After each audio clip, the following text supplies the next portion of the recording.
Vamos lá, vamos seguir aqui, olha, vamos para o noticiário político, direto a Brasília, conversar com os nossos olhos e ouvidos na capital federal. O recesso parlamentar chegou ao fim e agora os congressistas terão muitas questões relevantes pela frente, entre elas, claro, a reforma da Previdência. Zé Maria Trindade, como é que fica aí a relação entre o Executivo e o Legislativo após essa série de declarações e atos polêmicos, para dizer o mínimo aí, né? Polêmicos para dizer o mínimo, Trindade, do presidente Jair Bolsonaro. Para ficar só em 2 exemplos, cito aqui a expressão governadores de Paraíba e a frase dele sobre a morte do pai do presidente da OAB. Bom dia, Trindade. Pois é, o segundo semestre finalmente vai começar no Congresso, né? E amanhã, não é hoje não.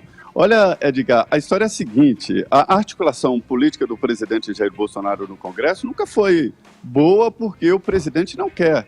Alguns líderes até tentam aproximação com o governo, naquela aproximação antiga, né? De eu te apoio, mas quero participar do governo, e há uma recusa formal do presidente Jair Bolsonaro, através dos seus interlocutores, desse tipo de relação com o Congresso Nacional. A ideia agora é votar a reforma da Previdência ainda nesta semana. Amanhã o presidente da Câmara reúne os líderes, vai tentar ali o chamado acordo de procedimentos para votar a reforma da Previdência, mas hoje o ministro Paulo Guedes vai almoçar com os presidentes da Câmara e do Senado e é esta a articulação do governo no Congresso Nacional. É racional, viu? Discutir conteúdo de projetos e nunca mais aquela história de troca-troca ou definição de divisão do governo por votação no Congresso Nacional. É uma novidade essa relação, mas a indicação clara aí é de que vai prosseguir. Tá certo, Trindade. Olha, uma outra história, quero que você siga com a gente aqui, Trindade, envolvendo o presidente, sim, tem a ver com a contratação de familiares. Né? Vamos ver, tem uma sonora aqui do Morning Show pra gente... Antes... Você quer... Vini, perdão. Vamos lá. Isso. Antes até, para explicar melhor para o ouvinte aqui do Morning Show, o jornal O Globo, né, que fez sim, este levantamento dizendo que o clã Bolsonaro, né, a família ali Bolsonaro, Carlos, Eduardo, Flávio Bolsonaro, nomearam 102 pessoas com laços familiares nos últimos 28 anos, os 28 anos que Bolsonaro esteve na Câmara dos Deputados, né? Ou seja, dos 286 assessores nomeados pelos 4, 35% tinham algum grau parentesco. Aqui é importante frisar, Edgar, que não são parentes apenas ali parentes diretos, né? Sim. Podem ser ali parentes de empregados também, de funcionários. E o Bolsonaro foi abordado por jornalistas em uma coletiva sobre este assunto. No primeiro momento ele até falou sobre isso, né? Ele falou, olha, eu não tenho 102 parentes, mas aí lembraram também o presidente que poderiam ser ali parentes de funcionários, e aí ele falou que não há problema nenhum nisso, até porque todos eles foram nomeados antes da lei imposta de nepotismo pelo Supremo Tribunal Federal. Vamos ouvir o que o Bolsonaro falou. Atenção para a imprensa, faz uma manchete que eu empreguei 102 com laços familiares. Eu não tenho 102 parentes. Não. Como é que eu botei 102 parentes no gabinete dos meus filhos? Não dá para entender que tem uma mentira deslavada ali. Não, mas não sou parente. Dá para você... Peraí, eu já botei no meu gabinete parente, já botei no passado, sim. Antes da decisão que nepotismo seria crime. Qual o problema? Pois é, aí depois ele até relembrou casos, por exemplo, da atual mulher dele, a Michele, né, dizendo que conheceu ela quando ela ainda já era funcionária da Câmara, depois ela teve que se licenciar, da ex-mulher também, em que ele tinha empregado ali parentes dela antes dos dois se casarem, e depois ele falou também... Edgar, mais segunda mulher foi assessora, né, Vini, do Carlos, se eu não estou enganado, exatamente, na Assembleia no Rio, né? Isso, e depois ele falou mais especificamente sobre o caso do Eduardo Bolsonaro, dessa possível indicação aí como embaixador. Aí ele fez uma crítica à imprensa também, que a imprensa tem criticado muito esta indicação, chamando ele de fritador de hambúrguer, mas ele é um cara que já foi elogiado pelo próprio presidente dos Estados Unidos, o Donald Trump, e que ele acha que se ele quer indicar um filho é por competência. Ele até falou assim, olha, Aí os repórteres o questionaram, né? Mas tem a sabatina no Senado, você acha que isso vai passar pelos senadores? Ele falou, olha, eles podem até barrar, mas no dia seguinte eu posso demitir o Ernesto Araújo, que é o ministro de Relações Exteriores, e colocar o Eduardo lá. Pois é, o Zé, é uma frase bombástica aí, vai para usar aí uma expressão, porque tem à frente agora, no próprio Senado, Zé, toda a questão da tramitação da reforma, da Previdência. É uma relação que deve ser cultivada e não você jogar atrito, jogar areia ali numa situação que já não é fácil, na verdade, para o país e para o presidente. Vai ter que passar ainda pelo crivo do Senado. Falar uma coisa dessas aí dá um tom de tipo, aqui é de como, tudo posso. como se fosse a minha casa, eu acho dessa forma, nada digno, nada que conste dentro da liturgia do cargo de quem assume a chefia da nação, né, Zé? E só pra complementar, Zé, ele pode fazer isso? Ele pode simplesmente colocar o filho no ministério sem sem que ninguém tente impedir? Que indicação política, acho que sim. É uma situação inédita, né? Um ministro me disse que conversou com o presidente e com integrantes da Comissão de Relações Exteriores do Senado, que vai em primeira mão votar, né, depois do plenário, e a ideia de que ele será aprovado. As contas feitas na Comissão de Relações Exteriores. O Senado ainda tem uma relação boa com o presidente Jair Bolsonaro e deve continuar. Será maioria simples, votação secreta no plenário do Senado. Eu, sinceramente, acho que é melhor nomear o filho para ministro das Relações Exteriores do que representante do Brasil nos Estados Unidos. Uma série de vantagens. Por exemplo, ele manteria o mandato, né? Por outro lado, também, como se sentiria o ministro das Relações Exteriores tendo um subordinado, né, e de segundo escalão, como chefiado, né? Fica muito complicado. Eu acho até que seria mais coerente. Sobre a nomeação, politicamente pode, porque há uma dúvida, na verdade, sobre isso. Secretário de Estado, né, secretário municipal, secretário de Estado e ministro, porque se tratam aí de cargos políticos. Aí o presidente poderia quebrar essa regra do nepotismo. Não é exatamente um emprego, né, mas poderia. Só dizer que existem algumas coisas assim que o Augusto traduz de isso não deve ser feito, né, que independe de legislação até, isso não se faz, né, indicar parentes, né, porque alguns deputados, senadores, integrantes do governo, podem entender que o cargo é dele, que ele faz o que quiser, que ele leva para casa. Não é, não. Ninguém é eleito para ser um ditador, é eleito o presidente, é eleito o governador e deputado. Os cargos são públicos e devem obedecer à regra de serem tratados de forma equilibrada, né? E a característica do presidente Jair Bolsonaro e do governo dele também é que não tem quadros, Sim. não vem de partidos, aí sobram espaços assim que são preenchidos dessa forma. Ô Zé, como que essa frase do Bolsonaro também é recebida pelo próprio Ernesto Araújo, né? Porque é uma frase que ele acaba tratando o ministro como se fosse descartável. Totalmente. É grave. Você viu que ele deu ali, o Freud explica essas voadas, né, de homofobia. Ele começou a falar homofobia, ele ia falar homofobia. Pois é mesmo, Zé, achei que só eu tinha notado e eu não quis dizer para não acharem que era coisa minha, da minha cabeça. Se povoa, ou o inconsciente. Mas Freud explica, de fato, ato falho o nome disso. Ato falho, Olha, é estranho, é muito estranho. Em condições normais de temperatura e pressão, assim, o ministro se sentiria desta forma, né, descartável e de certa forma, constrangedor, né, para ele. Constrangedor para ele. Sim. Valeu, Zé. Obrigado pelo papo, pelas informações. Bom trabalho aí em Brasília, viu? Muito bem, muito bom dia a todos. Complementando aí o que o Zé falou, bom, primeiro só para não passar batido, a questão do nepotismo que a gente já criticou aqui amplamente no Morning Show, né, é uma medida antiliberal que vai na contramão da meritocracia, é uma medida inclusive patrimonialista, né, reflexo da velha política e de fato, se não é ilegal, como bem colocou o Zé Maria, via de regra é imoral, né? Só que eu queria aproveitar aí essa volta do recesso parlamentar, já que é uma excelente crítica para criticar o recesso em si, né? O trabalhador comum, né? Eu e você, a gente goza o quê? De 30 dias de férias por ano, ao completar um ano de trabalho. O parlamentar, ele preferiu tratar suas férias como recesso, e aí ele criou 2 períodos, né? O primeiro de 18 a 31 de julho, portanto 18 dias, esse agora do meio do ano, e tem um recesso muito maior, que é do dia 23 de dezembro a 1º de fevereiro, somando aí 41 dias. Então a gente está falando de 59 dias de férias, são 2 meses sem trabalhar, isso além dos feriados, das emendas de feriados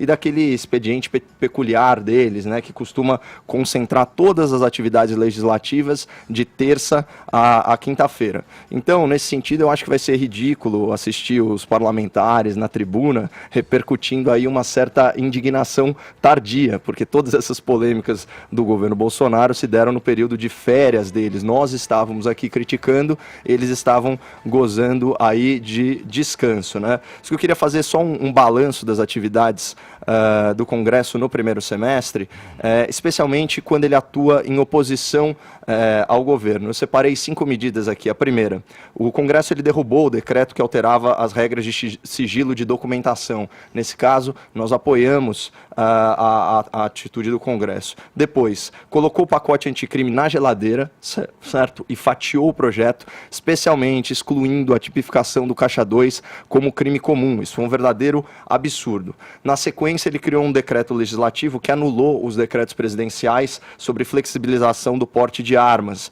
Na sequência, alterou a MP, né, da reforma ministerial ou administrativa, inclusive retirando o COAF do Ministério da Justiça e alocando de volta no Ministério da Economia. E, finalmente, desengavetou aquela PEC do orçamento impositivo, que engessou a capacidade de investimento do governo, obrigando o pagamento de emendas parlamentares de bancada, certo? Então, o que a gente pode extrair dessas atitudes, né? Esse é o Congresso mais independente da história recente, porque ele não tem com a presidência da República, ele não tem vínculos financeiros, como era, por exemplo, o mensalão, e ele não tem vínculos fisiológicos, como era a ocupação de cargos no Executivo e o loteamento de ministérios para caciques dos diferentes partidos. Então, o fim do toma lá da cá, olha como é importante isso. O fim do toma lá da cá, ele reestabeleceu o equilíbrio entre os poderes, cada qual aí lutando pelos seus interesses, e de vez em quando, de vez em nunca, na verdade,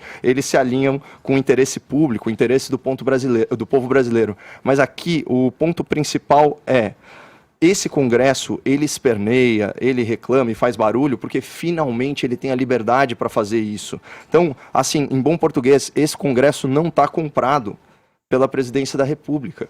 Esse é o ponto mais importante. Esse era o modus operandi do presidencialismo de coalizão que imperou por décadas e décadas no Brasil. Os desafios do Congresso para o segundo semestre, que é o que importa, né? O que vai ser feito de produtivo daqui para frente é o seguinte: aprovar a reforma da Previdência, que foi aprovada na Câmara só em primeiro turno. Depois, aprovar uma PEC paralela da reforma da Previdência por iniciativa do Senado, incluindo estados e municípios na reforma. Foi um absurdo tirarem isso do primeiro texto. Finalmente, aprovar a MP da Liberdade. Recomendo ao ouvinte que prestem atenção ao relatório, ao trabalho excelente do deputado Jerônimo Gorgen. Isso vai desburocratizar, vai melhorar muito o ambiente de negócios no Brasil. Depois, consolidar os diferentes projetos e aprovar uma reforma tributária. Isso daí é fundamental. Aprovar o pacote anticrime, claro, e legislações na reforma penal. E aqui fica um desafio, né, especialmente para o presidente do Senado, o senhor Davi Alcolumbre, que é o seguinte: paute o processo de impeachment dos ministros do STF, especialmente do presidente do tribunal, o senhor Dias Toffoli, pela ilegalidade flagrante no inquérito sobre as fake news, aquele inquérito em que o mesmo STF, ele investiga, ele acusa e ele julga, um inquérito sigiloso, um inquérito sem objeto definido e que simplesmente promove a censura. Tem três pedidos na tua gaveta, senador: o da deputada Janaína Pascoal, o do senador Alessandro Vieira e o do professor Modesto Cavalhosi. Então, há várias opções aí para você tocar esse projeto, e isso é o mínimo que a gente espera do Congresso no segundo semestre. Eu queria aproveitar aqui essa ocasião, frente a a fala do Zé Maria Trindade aqui para a gente, acerca das atitudes do presidente e como ele vem conduzindo. Não se sabe se com um método pré-determinado ou se pela própria natureza do presidente da República. Mas como não é sempre que a gente se transforma aqui em objeto de notícia, cabe aqui da minha parte um esclarecimento acerca daquela infeliz edição da última segunda-feira do Morning Show. É esse programa que eu apresento há 7 anos aqui na Jovem Pan, com muito prazer, aliás, e alegria. Gosto muito do que eu faço aqui. Na ocasião, fora do contexto do assunto em pauta do programa, eu fui acusado de propagar fake news, enquanto, na verdade, era atacado por uma notícia falsa, uma tentativa de imprimir em mim, a minha pessoa, a afirmação de algo que eu não havia dito. Sobre, inclusive, a utilização de leis de fomento à cultura. E, em tempo, eu aproveito para reiterar que eu considero de extrema importância tais leis, que elas existam, sou favorável que elas existam, e que sejam pautadas a partir de análise técnica e sem o viés ideológico. Mas voltando ao ponto aqui, a notícia em pauta, que recebia o meu veemente repúdio, tratava do comportamento perverso do presidente da República sobre a morte de Fernando Santa Cruz, desaparecido e morto durante a ditadura militar, e pai do atual presidente e adversário político de Jair Bolsonaro, presidente da Ordem dos Advogados do Brasil, o Felipe Santa Cruz. Qualquer ser humano dotado aí de algum sentimento de humanidade teria reação similar à minha. Pois bem, dito isso, logo após essa minha crítica contundente à postura, fora de qualquer relativização, não só por estar fora, né, do que é considerado humano e muito, mas muito longe de ritos e liturgias do cargo de quem ocupa a chefia da nação, eu passei a ser alvo de ataques coordenados de perfis e sites que propagam exatamente isso, fake news, uma prática adotada de tempos recentes na política brasileira para assassinar reputações, fazer linchamentos digitais. E é uma forma recorrente esses perfis e esses sites se dirigirem favoravelmente ao presidente e contrários a quem emite uma opinião contrária ao seu governo, desfavorável ao seu governo.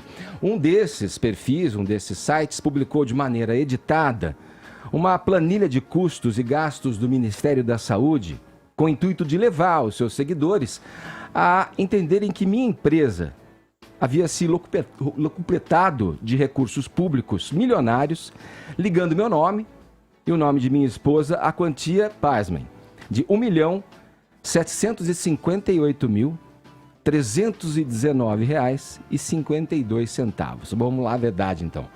Trata-se da participação, sim, da minha empresa na prestação de serviços de locução deste que vos fala, para uma ação de merchandising para o referido ministério no ano de 2017, da qual participaram também entre produtores, agências, veículos, entre os quais esta emissora tradicional, Jovem Pan, e esse que vos fala novamente, mais ainda centenas de fornecedores. A parte que me coube, na verdade, desse montante, foi uma ínfima fração. Para ser mais exato e preciso, R$ 3.000 por um trabalho, aliás, digno e honesto. Como sempre, tenho conduzido minha trajetória profissional ao longo de várias décadas de trabalho e do alto dos meus 54 anos de idade. Envergonhado deveria estar o senhor, presidente, que faz da política profissão não só sua, mas de 3 filhos há décadas e décadas, que empregou familiares e parentes de familiares ao longo da sua improdutiva carreira política, que usa helicóptero das Forças Armadas para conduzir parentes a uma festa particular, presidente, que gasta algumas centenas de milhares de reais para reformar o escritório da sua mulher. Acha tranquilo, né, que seu possível candidato a vice numa possível eleição no ano que vem gaste R$ 157 mil e que seja reembolsado com dinheiro nosso, dinheiro do povo, num tratamento dentário, que indica filho sem o devido preparo para o posto mais cobiçado da diplomacia brasileira.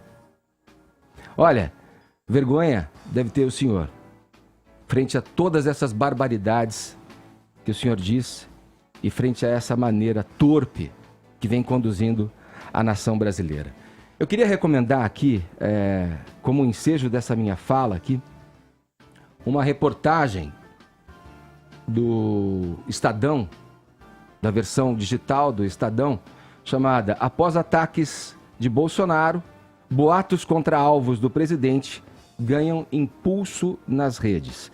Essa matéria é do dia de ontem, é feita por Daniel Bramati e Alessandra Monerati, e dá bem o passo a passo de como as coisas são conduzidas nesse momento sombrio que a gente vive no Brasil. Ali nessa matéria você vai poder encontrar ataques falsos, fake news, contra o Instituto Nacional de Pesquisas Espaciais, o INPE, contra o presidente da Câmara dos Deputados, o Rodrigo Maia, acusando-o de não ser brasileiro, portanto de não estar apto a ocupar aquele posto.